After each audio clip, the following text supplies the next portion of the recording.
So, welcome everyone to our Study Abroad podcast series. So, today we have Dua Zafar from Dubai who has just joined TETR and we'll be knowing about her journey from schooling to TETR and then what's next, etc. So, welcome Dua to our podcast series.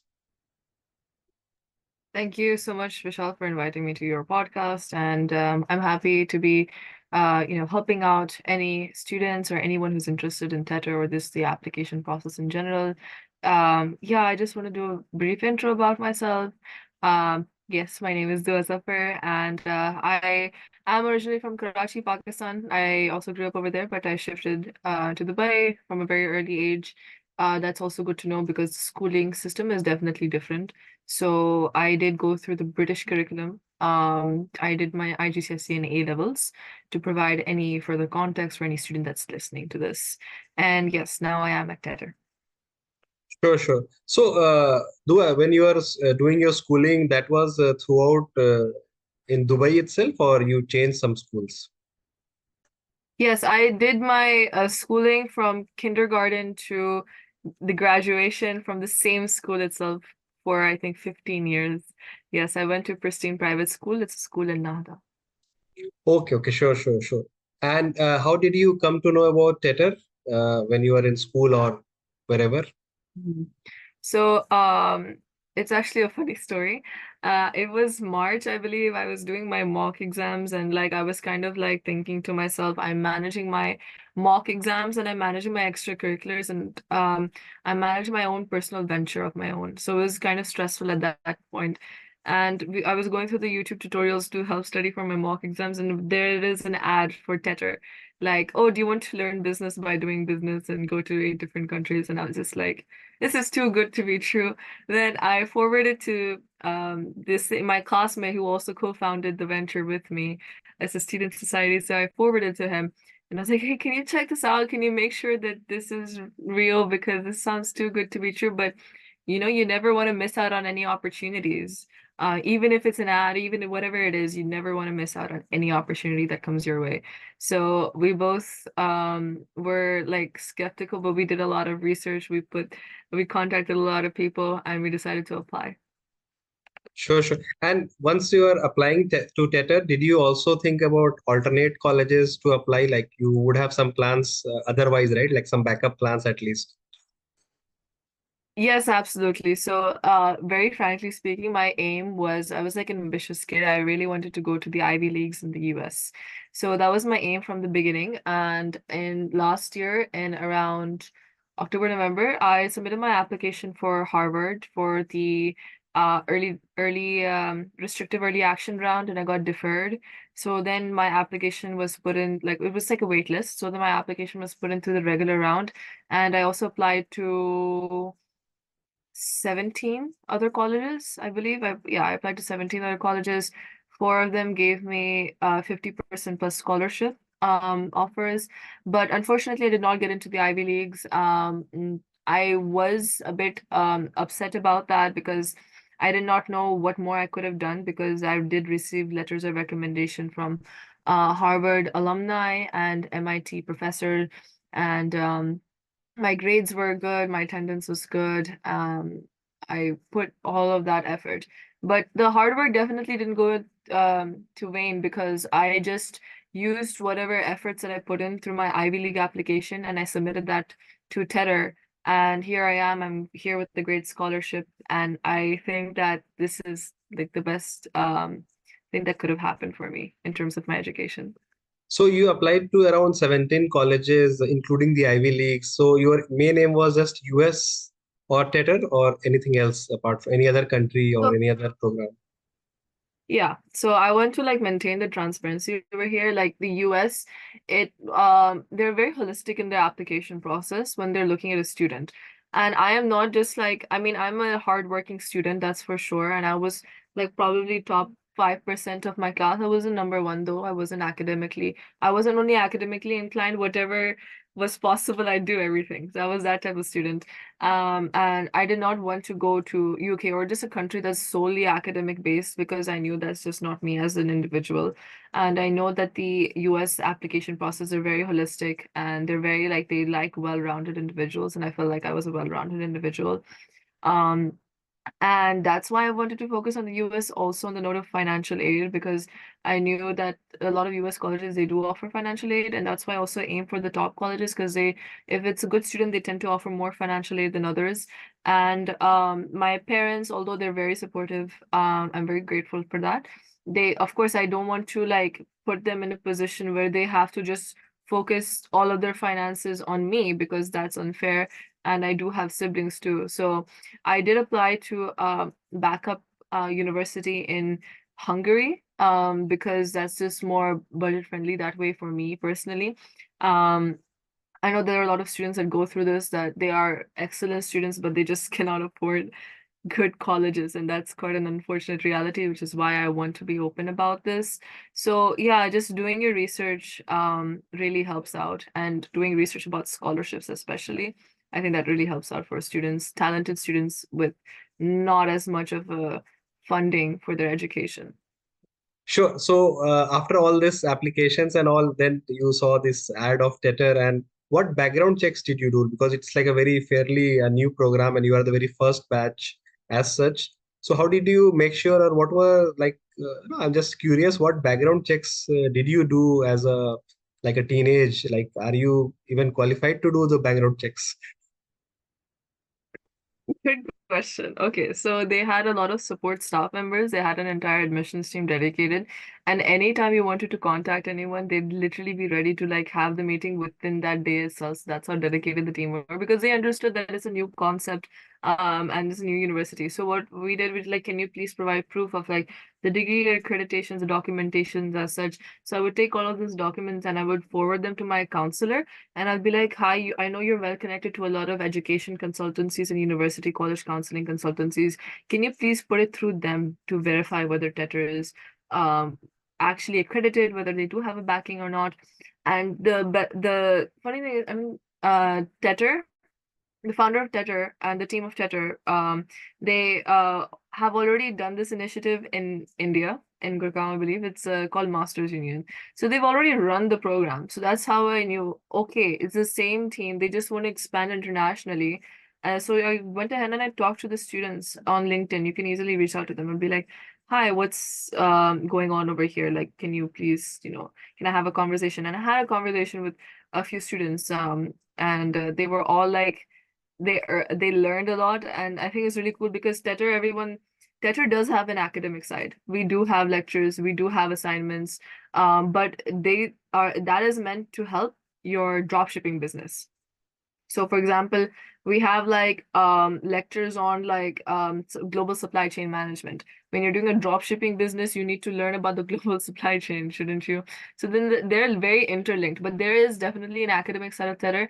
And so they were just explaining how at Masters Union they had this academic side and they made a lot of money through drop shipping and that helped with their fees and everything. And I thought that's such a, not for the money itself, but that's such a nice concept that they were pushing you to like become a businessman or businesswoman while you're in business college. That's not what a business colleges normally do.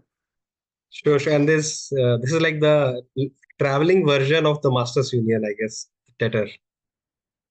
Yes, and so much more international. Like, there are 110 students from 44 countries in my batch. And this is the first time where I'm the only Pakistani woman in the room. Otherwise, Pakistanis are everywhere. And this is the first time I'm the only Pakistani woman in the room, and that was like really crazy to me. So, it's definitely extremely diverse. Sure, sure. But there would be some Indian, right? The Greater India is still there. Greater India, definitely. Greater India is there. A lot of our Indian brotherhood is present at TETR. So you have to always identify yourself that no, no, no, I'm not from India. Actually, I'm from Pakistan. Don't confuse me, please. Yes, I have to tell them like, where do you think I'm from? And they say, oh, you're from India, right? And then there's one Indian, he came to me and he's just like, you have a Sobo accent. I'm like, what is Sobo? He's like South Bombay. And I was just like, oh, okay.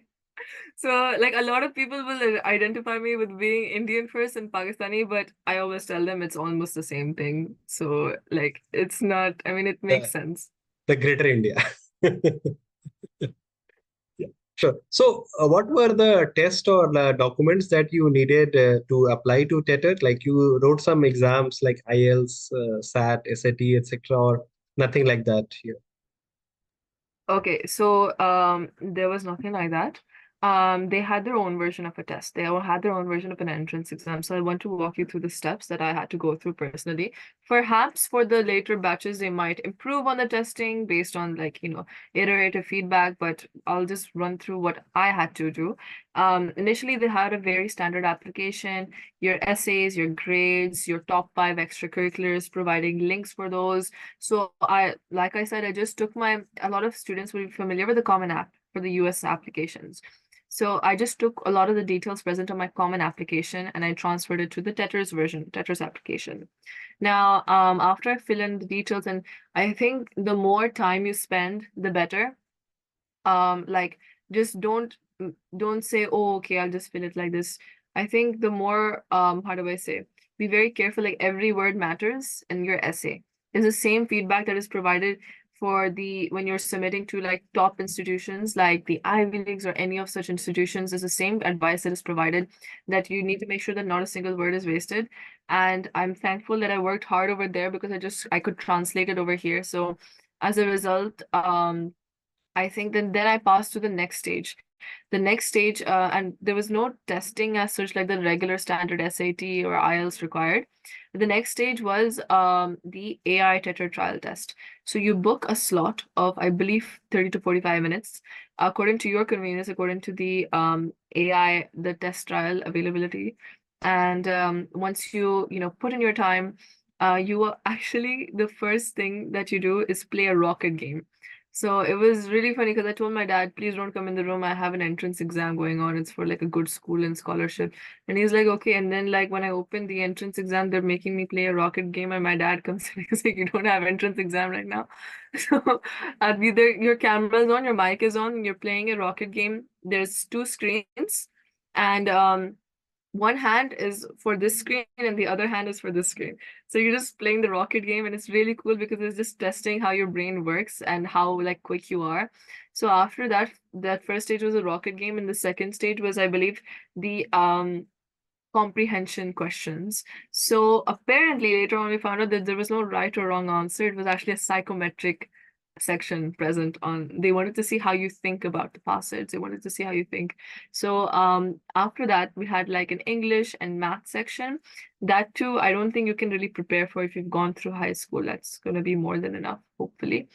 And the last section was the AI interview. This was divided into two parts. The first one was the AI asked like introduce yourself and you have 1 minute. So imagine you had to like give an elevator pitch in 1 minute. And the second one was the AI actually presented a case. They presented the McDonald's case where a McDonald's employee had spilled hot coffee over a customer, and the customer got severe burns, and the customer charged for lawsuit. They put up a lawsuit against McDonald's, and you have to act as the judge. What would you do in this situation?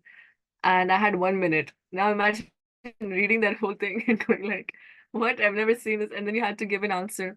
But like, I'm thankful that I did have a little bit of public speaking and debate experience because that did help in that regard. But definitely they want to see like how you think and how quick you think. And that was the entire point. And I asked them constantly, how can I prepare for this? How can I prepare for this? They said you can't prepare for this. And I realized that you can't prepare for this. And after that, if you pass, you get an email, and they in the email they put in like, okay, you have an interview scheduled. So you put in your availabilities. My interview was with Professor Ed Rogers. He was the ex-chief of knowledge and chief knowledge officer at NASA. So I was really cool. I was really excited and interested in going ahead with this. And once I entered the interview, it was very standard interview questions, but at the same time, they really wanted to see what type of person you are, what type of individual you are, because traveling to 7 to 8 different countries, everyone's like, wow, oh my God, you get to travel. but there's so much mental cost that comes if you cannot manage adversity. You are not fit for this, because I've had students are coming over here. The luggage limit is 30 kilos. Imagine putting your whole life in 30 kilos and traveling every 4 months. You had to start the business, and that's not the only thing. There's the academic side too. So whatever the college is normally doing academically, you have to do that and do a business. And if you want any other internships, anything, that's something you manage. So this is the whole process, and they want to see if you are truly fit, because not everyone is meant for this program, and not everyone is going to be able to be minimal and be extremely focused and diligent with their time and effort and whatnot. They will not be able to put in their 100% for this program. So this is what they were trying to test. I will talk to a professor later on, a different professor. They said that this is what TETR asked us to look for, whether the students are capable enough to go forward with it. It's not necessarily about IQ, it's about like how you manage the complexities around you. So this is like the entire stage, the entire process. Then after that, I received like an email saying, okay, you have a meeting. Then I had a meeting with the founder of the college, Pratham Mittal, and then and then at the same meeting, I think Professor Vinay, he's a Harvard professor, but he's also going to be teaching us. He's also part of the TETRA faculty. They both were there. They congratulated me for that. So this was the entire process. Sure, sure. And you had to go through any medical test, fitness test also? No, they don't. But in in every country, the government will automatically make you do all of that, so they don't have to worry about it. Sure, sure. I mean, was there any question like what sports do you play? Like, do you play anything or not, or are you like a nerd or something? I play basketball. I play basketball, so I did put that in. But actually, I think there was a question on the sports. In our MENA region meetup, so before the cohort starts, we had a meetup, and TETR, they sponsored everyone's flight tickets as well. So when we had the MENA region meetup, I think one of the most like funniest thing our founder said, that he said, you guys, everyone needs to make sure that you go to the gym. And you know what type of, like, have you ever heard like a professor or like any faculty member in a college go stand in front of parents and students and telling you all need to go to the gym? It doesn't normally happen, but that's the point, right? Being like better individuals. No, I think they want to create the good ROI of all the facilities they give. So they'll give you the gym, the residential facilities. Is there a swimming pool also? Yes. There is. So they want you to use that also, I guess. Use the gym, sweat, and dip in the pool, and then mingle with each other, etc. Because these are also the activities when you mingle. So it's like in India there are like few of the shows like Roadies, Big Boss. You may have heard, and then there is like let's say the Master Union, right? So TETR is I think a combination of Roadies, Big Boss, and Masters Union. There definitely is an element of Big Boss. Maybe 30% is probably Big Boss. Big Boss and traveling also. Like Big Boss is one place. Here you are like Hmm. it's like one semester Big Boss. Then you change the country. Then there is another semester, and then you go out also. Like let's say on the weekend or you get some time to like explore the Oh no, we city, the don't have weekends. country. No, at Anything. Tetra we have 6 days a week, Uh-huh. and 7:30 the bus comes to pick everyone up, and we are dropped off back 6:30 p.m. 6 days a week. And And then then when you go gym, home, you have to work on your business. and they And then check if gym. you are going to gym or not. Yes, no, but I'm so like the students over here, they say, oh, we'll wake up at 5 a.m. and we'll go to the gym. These are the type of kids over here. So I'm just like, I was really impressed. I was nicely sleeping like until the last minute until the bus comes, but no, these kids are going to the gym at 5 a.m. in the morning. I guess it's not just the gym; it's the tea also. Tea addiction. A lot of people wake up just to have tea, and some people don't have tea, so they can wake up. The last. Sure. So your curriculum is like one semester each country as such, and there's like a building a business in each of this country and all. Did you think at times or at the very initial assessment that maybe this one semester is too less to actually build a business or learn about that also? maybe it should have been like 2 semesters each, maybe rather than 7, 8 countries, 3, 4 might be a bit better. Like, what was your take? What's your take on this? So, I actually asked the question to the staff members. I was just like, sometimes there are businesses that take years to progress. How will we do it in 3 to 4 months? And they said that the model of the businesses that they've chosen for each term are the same models that can be set up in 3 to 4 months. So, what drop shipping, there are many people that started within a week. Like Kickstarter crowdfunding, also does not take that much time. Or there are other like scenarios like working with an NGO that shouldn't take years. So the thing is, if you have all like professors from like the Ivy Leagues and whatnot, you have faculty that is dedicated to make sure that you are doing your business right.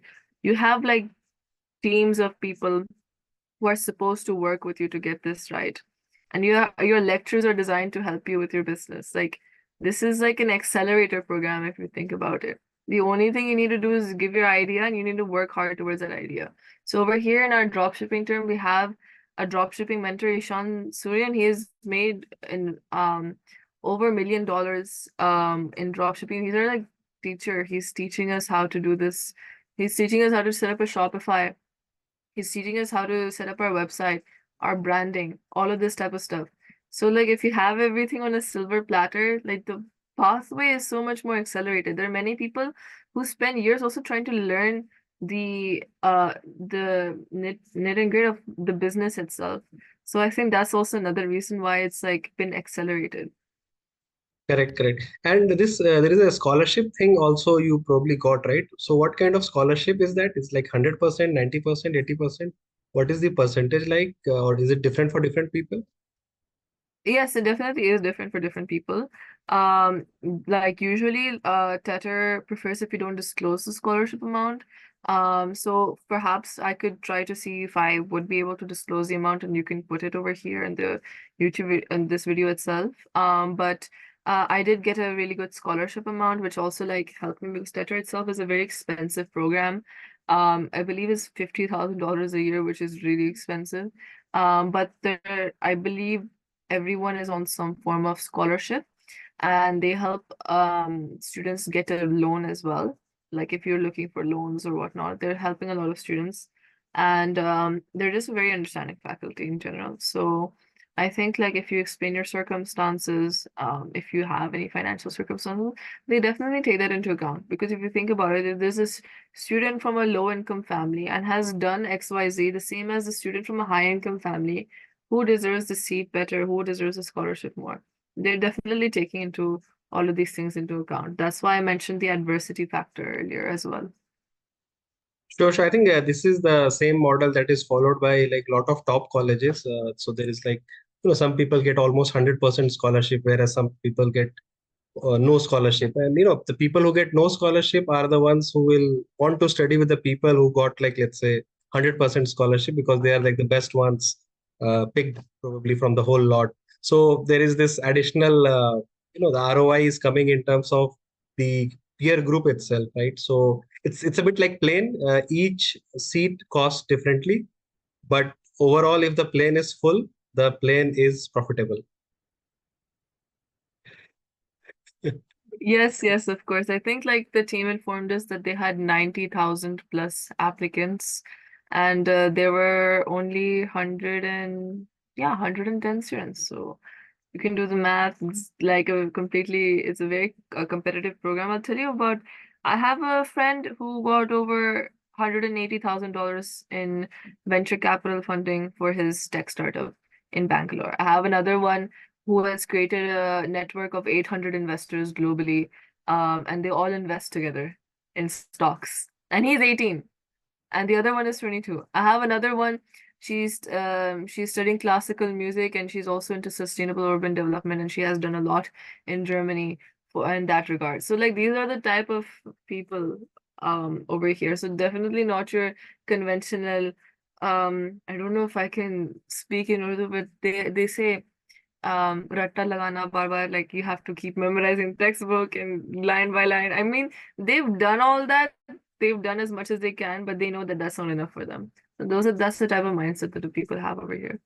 Sure, sure. And this 110 people age group is very similar, or there is a bit of a variant in the age group also? Because there are variants. There are people who have dropped out of third year of college in their college to join this because they feel like even after 3 years of that college, I didn't learn anything. But over here, I'll actually learn something. And these are the type of people who are taking the risks. But then again, like risk taking is in entrepreneurship. Yeah, yeah, yeah, sure, sure. And when you build all these businesses, you build in like groups of 5, 10 people. What's the cohort size for the building Yes, we business? build in groups of 5 people. Sometimes, the numbers are not like, they're not rounded to the near five or something. So there are some groups with 6 people, like maybe 2 or 3 at max. But yes, 5 people. What about the gender ratio in this 110 people in your case? I'm not sure, but it seems to be pretty one-to-one. Like, it doesn't seem that there's something more leaning towards men or women. Okay, almost same. I guess you didn't count probably, but yeah, looks almost same. So your classroom size is like this 100 accompanies, I mean, accommodates 110 people in all the classroom, or you take classes like in batches or something? So we have 2 sections. We take in 2 sections, and the 110 cohort is divided into two.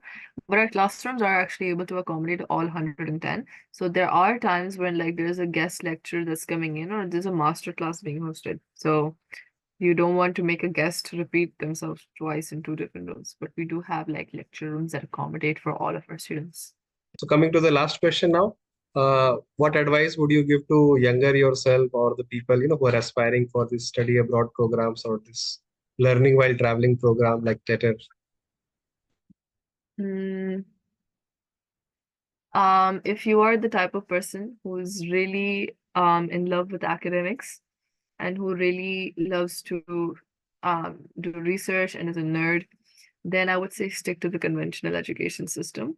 If you are a person who is who cannot imagine working 24/7, then you stick to the conventional education system. But if you are a person who loves, enjoys working, you're extremely passionate and ambitious, and if you believe that you want to create your mark on the world, then join TETR by all means. And if you are such a person that you claim or you think of yourself to be, then you would already be trying to create opportunities for yourself while you are still in school, and you wouldn't be using your age as an excuse.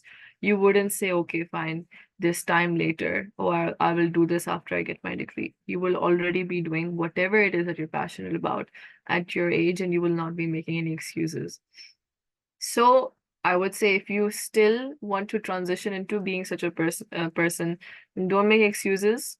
If there's something you're passionate about, you don't need to wait until you graduate or get a degree. You should be able to start that now, and you need to be your own boss in this regard. Sure, sure, sure.